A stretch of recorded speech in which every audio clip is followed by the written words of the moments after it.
stuff.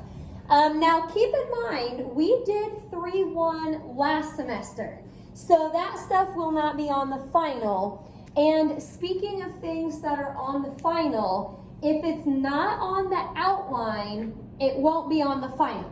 So I did have to go through and throw some stuff out just because there's not enough time to give you problems over everything. So again, if you see something in your notes that's not on here, it's not on the final. One thing that I'm thinking of right now from chapter 3, we're going to start with Rolle's theorem. We also learned a theorem called the mean value theorem.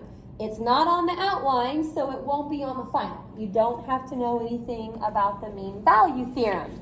Now, this slide right here, you already have printed. So if you don't want to recopy all of this, you don't have to. I copied it and gave it to you just to save time a little bit. So I'm just going to kind of verbally go through this, even though you already have it at your desk. There's 3 conditions for Rolle's theorem. All 3 conditions have to check in order for you to be able to use Rolle's theorem, in order for it to apply. So again, this is copied on that white paper that you got today. If you want to add a little bit to it, you can. If you look at condition 1, it says f has to be continuous. So you are looking on a specific interval, but on that interval, you can't have any vertical asymptotes. You can't have any holes. You can't have any weird breaks in your graph. Those would all be things that go along with continuity. So that's something that I would just do on my calculator, graph it on there, and then make sure that all of that is fine. Differentiability, that's always fun to say. Basically, just no sharp turns for condition 2. That would be like an absolute value graph or something that comes down to a point or up to a point if it's flipped. You want to make sure there's no sharp turns. And third condition, f of A has to equal f of B. And the A and B come from the interval. And this is something you could just do on your calculator. Trace to the A, trace to the B, make sure that it's the same number for both of those. So if all of that is true, basically for Rolle's theorem, you'll just take the derivative of the function, set it equal to 0, and then solve it for x. The c here is basically an x value that you get back. Now it does have to be in the interval, so we'll have to kind of check that for the last step. But let's go ahead. I think I've got maybe one Rolle's theorem example here that we're going to try together. If you don't want to copy these directions, then you don't necessarily have to. These should be in your notes somewhere. But basically, part A, we're going to check the 3 conditions. Part B, we're going to see, as long as that worked, we're going to set the derivative equal to 0 and solve. To save on time today, I'm not going to leave the directions up for too long. I want to make sure we've got enough time to do all of our problems. So, example 1, if you want to do this at your desk with me, go right ahead. We've got f of x equaling x squared minus 4x minus 5 all over x. And we're looking just on the interval 1 to 5. Now, as I type this into my calculator, I'm always preaching about parentheses. I'll have to put the top part in parentheses as I type this in. So, there is, if you're doing this with me, there is a break in the graph, or in particular, there is a vertical asymptote at 0, But we're not concerned about what happens at 0. We're only looking from 1 to 5. So, part A, checking the 3 conditions. Condition 1, remember it said to make sure it's continuous. Hello there. Thanks. Got 2 papers up here. You may already have that one, but there's some slides from the PowerPoint today. All right, continuity I think is fine. Again, there is a vertical asymptote, but it's not on our interval. No sharp turns for the differentiability, so I'll check that off. Now, f of 1 needs to equal f of 5. Trace to 1, you get back a -8. Trace to 5, you get back a 0. That actually doesn't work. So when we get to part B and we have to explain why not, we could just say that it can't be applied because, and you'll want to just make sure you say because f of 1 does not equal f of 5. Again, the final is multiple choice, so I guess what I could do on something like this is give you that stuff at the top and maybe say, like, why does Rolle's theorem not apply to this function and this interval? So, the choices would be maybe just different things that could happen. It's not continuous, it's not differentiable, but the real reason is f of 1 does not equal f of b. Now, if you had checked all of those conditions, remember part B, you would take the derivative, set it equal to 0, and solve for x. If I had to take the derivative of this, I would probably break it apart and then go through each term and take the derivative separately. You don't have to do that though on this one since Rolle's theorem can't be applied. Okie doke. I'm going to keep on rolling, so stop me if you have any questions. Again, mean value theorem is in your notes, but it's not on the outline, so you do not have to know anything about the mean value theorem. Now, the next part up here is on the white paper, so you don't have to recopy it. It's there for you. It's about the decreasing and increasing stuff. A graph is decreasing anywhere the first derivative is negative, increasing anywhere the first derivative is positive.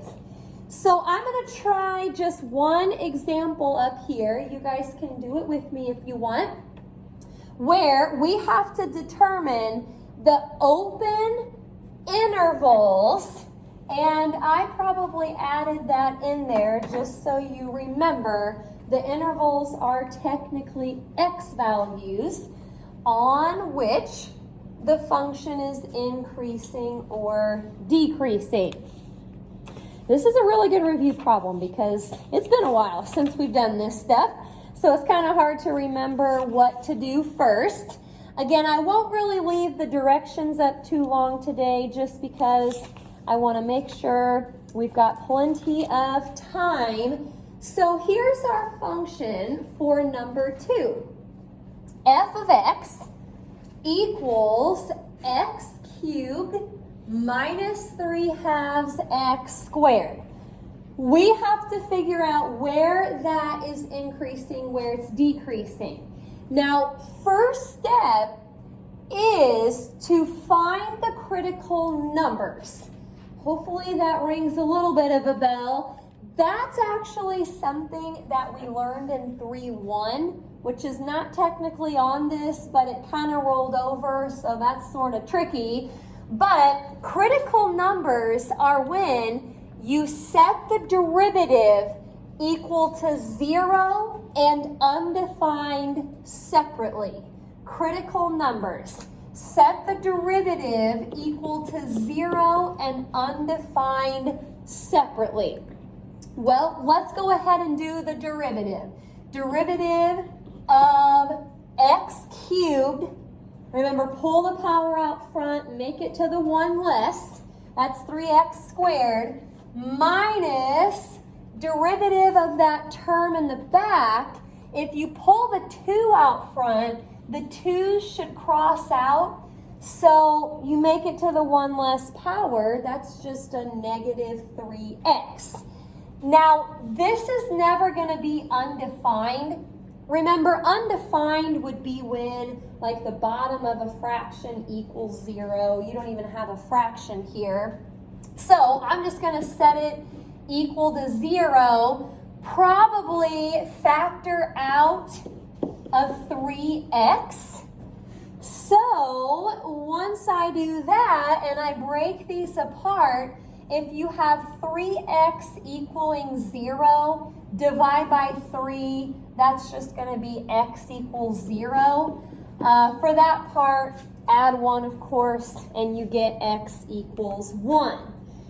Now, what we did in our notes was we kind of set up a table and we used those critical numbers to come up with the intervals. So I'm going to go ahead and do it that way since that's kind of how we learned. Okie doke.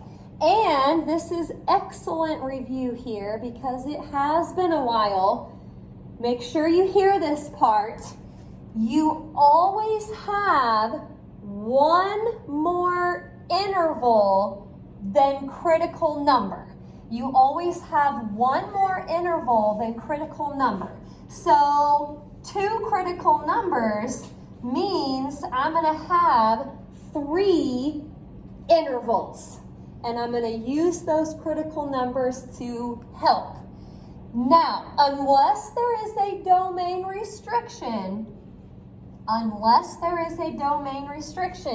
the first interval should start at negative infinity. The last interval ends at positive. Now we fill in with the critical numbers. You want to start with the smallest one first. So negative infinity to 0.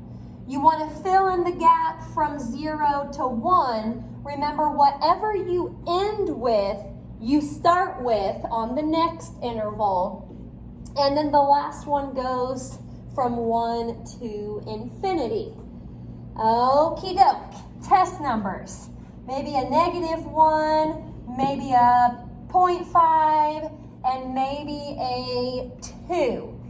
Now we are plugging the test numbers into the first derivative. So you could actually go to the y equals on your calculator, type in 3x squared minus 3x. This would be the quickest way to do it. And then just trace. Trace to -1, you get back a positive. Trace to a 0.5, you get back a negative. Trace to a 2, and you get back a positive. So remember, it's increasing wherever the first derivative is positive, decreasing wherever the first derivative is negative. Okie doke. Again, multiple choice. So probably the choices would list out some different intervals with either increasing or decreasing next to it. You'll have to just kind of match up whatever you need for this function. Any questions about that? Will there be any like concave up or anything? Yes, that is our next thing on the list here. So yes, we'll do that here in just a second. Anybody else? All right, well, we're on a roll here. This, again, is on the white paper, so we don't have to recopy it. And here it is. First derivative tells you increasing, decreasing. Second derivative tells you about the concavity. So wherever the second derivative is negative, you're concave down like a frown. And wherever the second derivative is positive, you're concave up like a pup. So we'll try, and actually I think I'm doing some points of inflection also with this example. We're going to find the POI and discuss the concavity. Feel free to do this with me so you remember what in the world is going on. This is still chapter 3 stuff right now. So, concavity, key word. I gotta go for the second derivative to tell about the concavity. Before I can get the second derivative though, I gotta find the first. So that would be 3x squared. Second derivative would be 6x. Now, for concavity, we are going to set up a table again because I think it's kind of a nice way to do it. And we're basically going to find the critical numbers of the second derivative since we're talking about concavity. Now, 6x is never going to be undefined.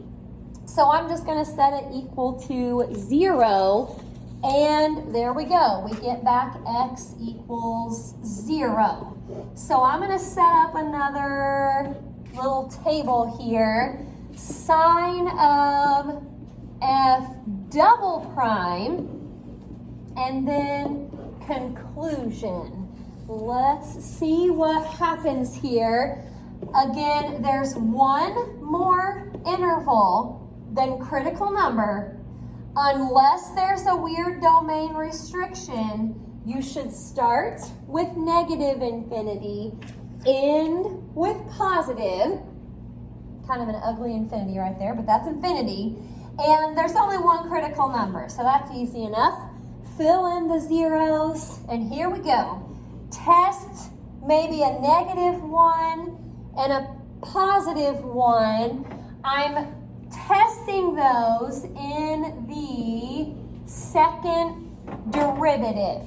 So I don't need to trace on this. 6 times -1 would be -6.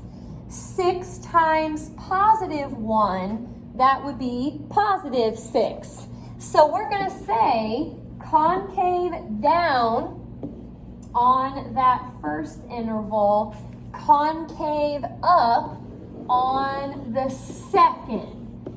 Now, points of inflection. This is on the outline and this is part of the directions here. Find the POI. Basically, the points of inflection occur, and this is on the white paper, wherever the concavity changes. So we are changing right here from concave down to concave up. Let's scoot back over and find the x value that those intervals had in common, which is 0. Now, when I go to find the point of inflection, I'm plugging in the 0 back to the original function, f of 0. Well, 0 cubed is still just 0, so the point of inflection would be at 0, 0. We did something similar with the increasing, decreasing, and actually this is on the outline, but I don't think our example had it in the directions. If you want me to review the relative extrema real quick, let me kind of make a new slide up here since our example didn't have it. For a relative max, this is where I did all of the arm motions. A relative max occurred when you went from increasing to decreasing. I'm going to just put it like that. Increasing to decreasing. That was a relative max, kind of like a peak. Now, the relative min would be decreasing to increasing. That would form a minimum. So there we have it for the relative min. Again, I'm kind of going back here to talk about the increasing, decreasing stuff, but I want you to know that since it is on the outline. Okie doke. Any questions about the chapter 3 stuff? That's the stuff we really needed to review since it's been the longest time since we've done all of that. Chapter 4, if you want to kind of look at the outline for this, you know, it doesn't look like a whole lot of stuff on here. Did you get it done? All right. Thank you very much.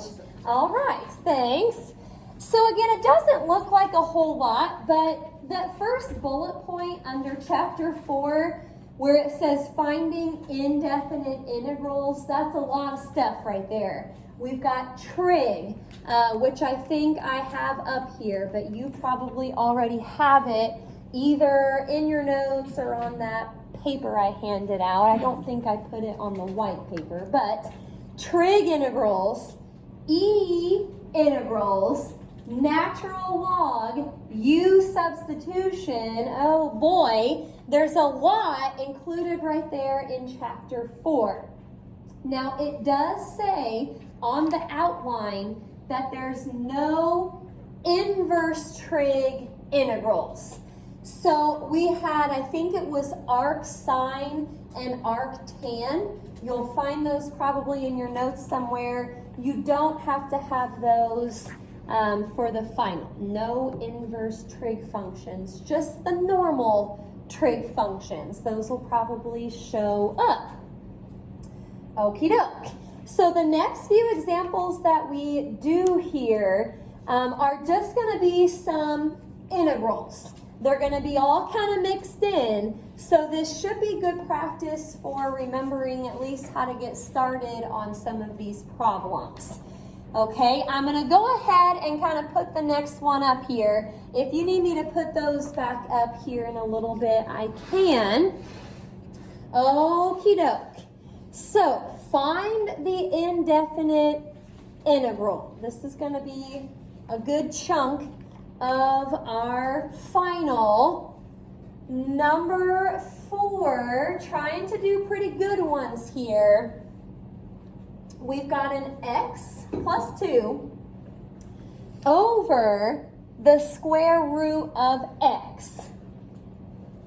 Now remember, if you've got a quotient or a product of some sort, you need to try and rewrite it first before you integrate. If it's not rewritable, we can do U substitution. But I'm kind of thinking on this problem, we might be able to rewrite this a little bit.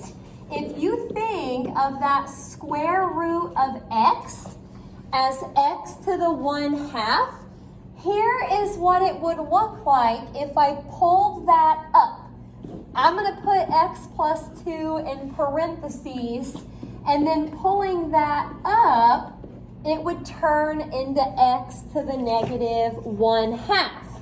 Now remember, don't jump to use substitution unless you have to. We don't have to here. We could keep simplifying that. I'm just going to distribute the negative, or not negative, the x to the negative 1/2, and then see what I can do from there. So remember, multiplying with the same base, you're going to add your exponents. This is technically x to the first, which is the same as 2 over 2. So 2 over 2 plus negative 1 over 2, that would still leave you with x to the 1/2. And second part, just distribute to the 2, and it's just a 2x to the negative 1/2. We're just going to integrate each little part separately. So, what am I doing here? I'm going to add 1 to my power, put my new power on bottom. I'll leave the 2 out front, add 1 to my power, put my new power on bottom. Gonna have to do a plus c here since this is an indefinite integral. So flipping over some of those fractions, we've got 2/3 x to the 3/2 plus, now be careful right here, flip that over, it turns into a 2. So 2 times 2, that would make a 4x to the 1/2 and then plus c. Okie doke. I thought that was a good one, just so you remember that you don't always have to do something fancy. You can rewrite some of your integrals. Okay, stop me if you've got questions. I'm going to keep on rolling here. Number 5, we're integrating t squared minus cosine of t with respect to t. Okie doke. Okay, this is kind of nice. I don't think we're going to have to rewrite anything. We should be able to just simplify this or integrate this right off the bat. Let's add 1 to our power, put our new power on bottom. I'm going to go ahead and put the minus sign. What was the integral of cosine? Yes, it's just sine. That is confusing. Thinking about your cheat sheet, I would probably not just put the trig integrals, I'd probably do the trig derivatives too. Later on, when we are doing some of our other stuff like the u substitution and all that, you did have to do derivatives a little bit. So I would put those on there also.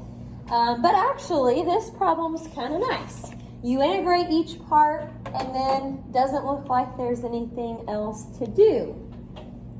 Alrighty, I'm going to keep on rolling here.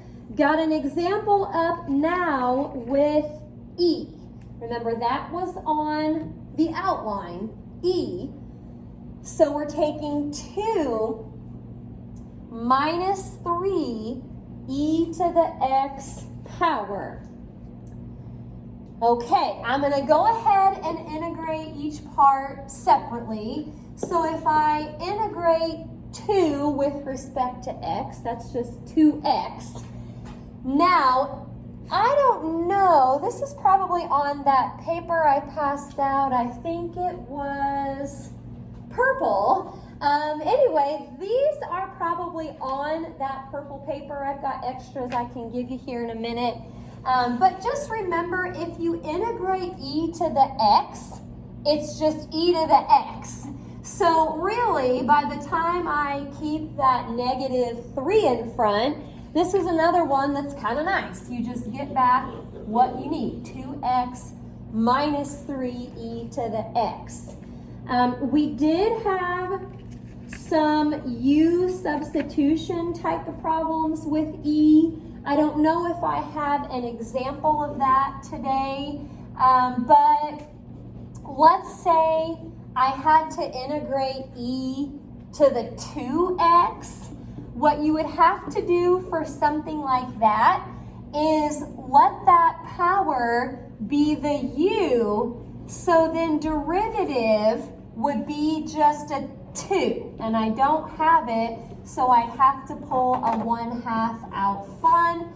Basically, by the time you fix that, when you integrate e to the u, you get back e to the u. It's just, again, you have to make sure that du is there. That was something that we learned back with our u substitution lessons. Okie doke. I'm going to keep on going here. Now, I'm doing a lot of good examples, but you should always go back through your notes and your homework to look at other stuff that could be on there. A lot of integrals. Number 7, 2x times the quantity, 5x squared plus 4, all that to the 3rd power, dx. Integrating. If you're feeling crazy, you could write that out 3 times and multiply.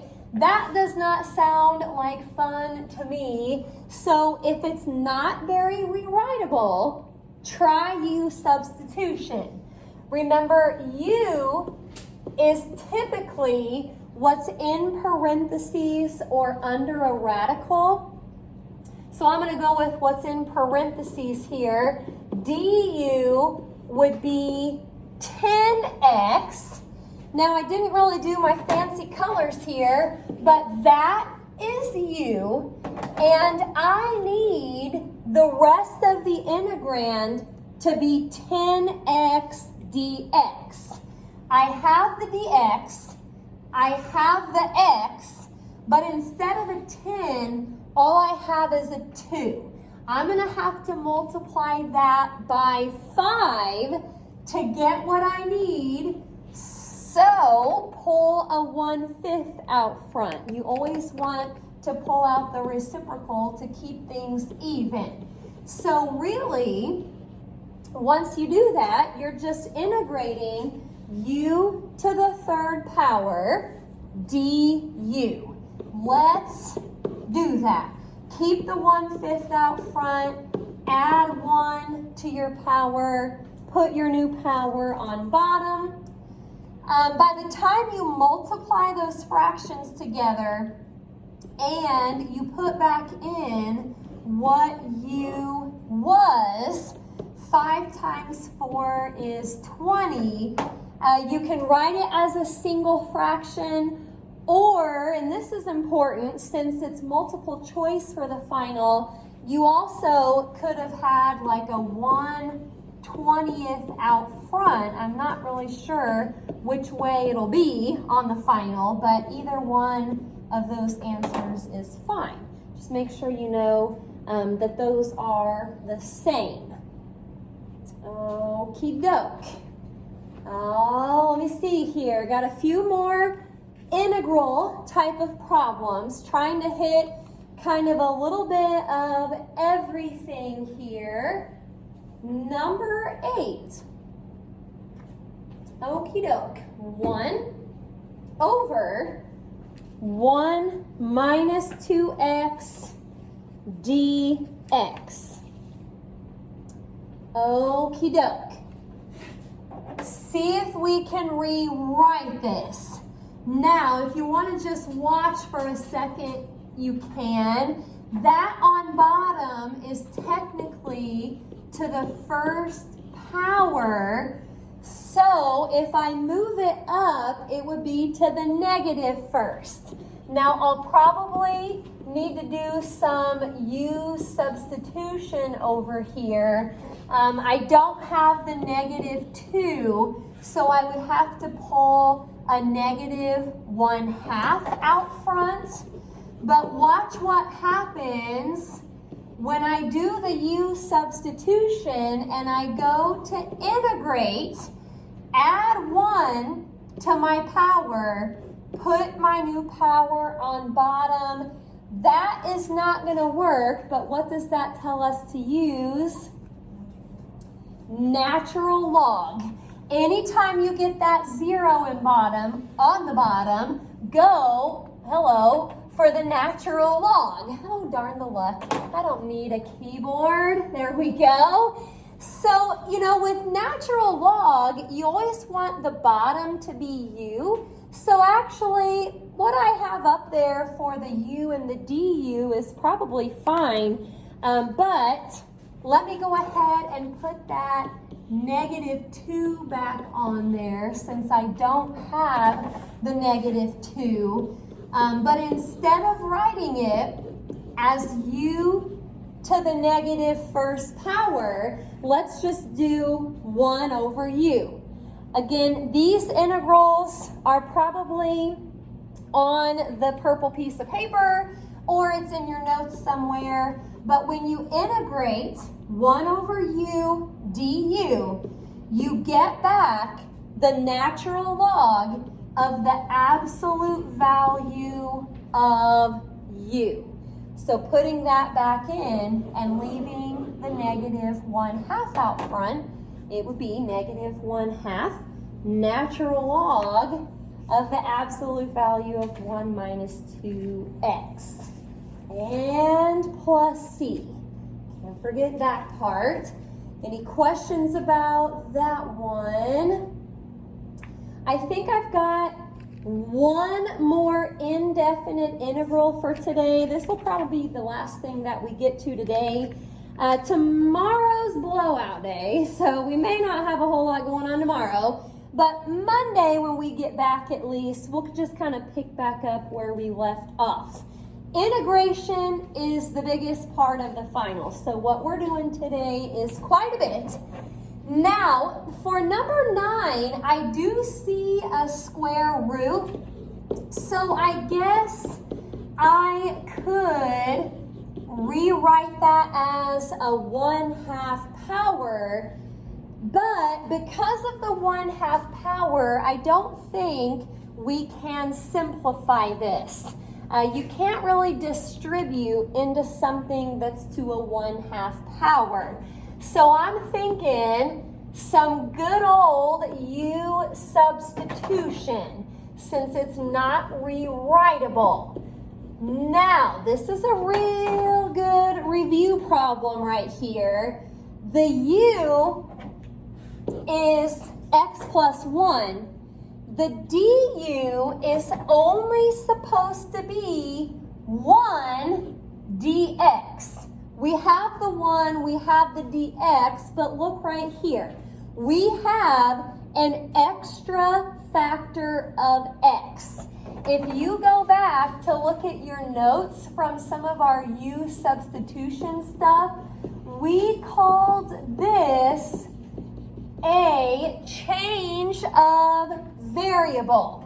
When you get the du and you have an extra factor of x, we have to do something called a change of variable. And here's how we did that. Take the u equation, solve it for x. So if we subtract 1, it would say x equals u minus 1. And so here's what we're going to do with our integral. Right here where it had an x, we're going to put in a u minus 1 because that's the same as x. Okay, and then right after that, remember x plus 1 was u for us. So now it's u minus 1 times u to the 1/2 du. We're going to distribute and then integrate, and then we'll put back in what u was. So if this is like u to the 1st power or to the 2/2 power, by the time you distribute, it would be u to the 3/2 and then minus u to the 1/2 du. So here goes nothing. Add 1 to your power, put your new power on bottom. Same for the second part. Add 1 to your power, put your new power on bottom. I'll do the plus c here in just a second. So 2/5, that's not a very pretty looking 5. Let me try that again. 2/5 times u, which was x plus 1 to the 5/2 power, minus 2/3 times x plus 1 to the 3/2 power, and then plus c. Oh boy, change of variable when the du has an extra factor of x. So again, looking at the outline, when we get back together on Monday, we'll do some definite integrals. We'll talk about the free-falling stuff. Chapter 6 is the stuff we just did. We may not spend as much time working with that stuff. In the meantime, recommended review problems are highly recommended. You won't have to turn them in. You don't really get points for them, but They are highly recommended. Very good way to study for the final.